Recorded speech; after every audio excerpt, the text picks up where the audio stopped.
Salut à tous et bienvenue dans ce nouvel épisode de Star Wars Recaps, votre rendez-vous qui revient sur la saga en quelques minutes.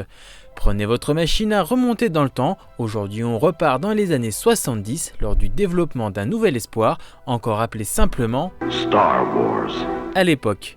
Si dans l'inconscient collectif, George Lucas est le créateur de la saga, le succès de cette dernière n'aurait jamais été possible sans l'intervention de nombreux collaborateurs hors pair dans leur domaine.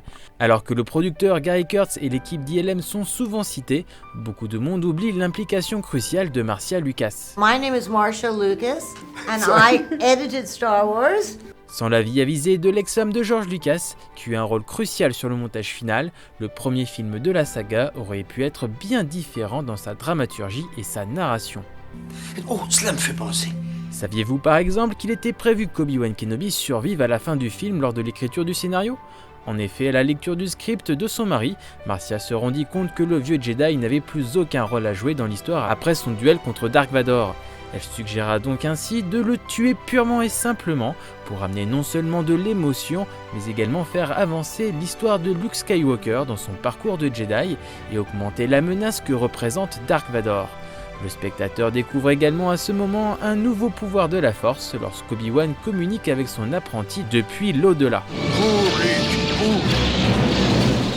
Côté montage, plusieurs scènes courtes mais devenues cultes comme le baiser de Leia et le cri de Chewbacca terrorisant un pauvre mousse droïde aurait été coupé si Marcia n'avait pas insisté pour les garder dans la version finale.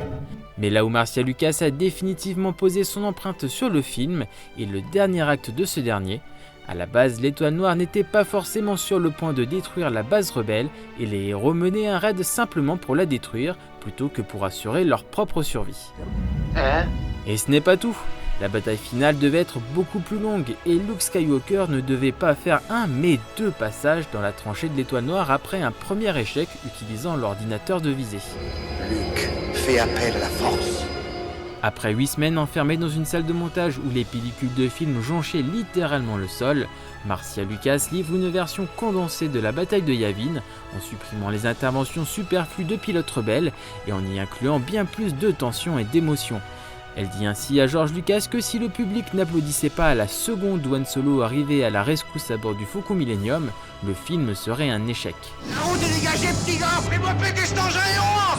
Si Luke a bien fait péter l'Étoile Noire, Star Wars lui a fait péter le box-office américain en grande partie grâce à son montage. Un travail de titan qui fut également récompensé aux Oscars de 1978.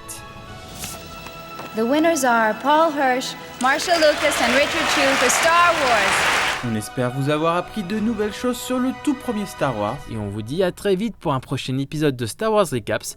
Comme d'habitude, n'oubliez pas de vous abonner et d'activer la petite cloche afin de ne louper aucune vidéo, documentaire ou interview sur la chaîne de Planète Star Wars.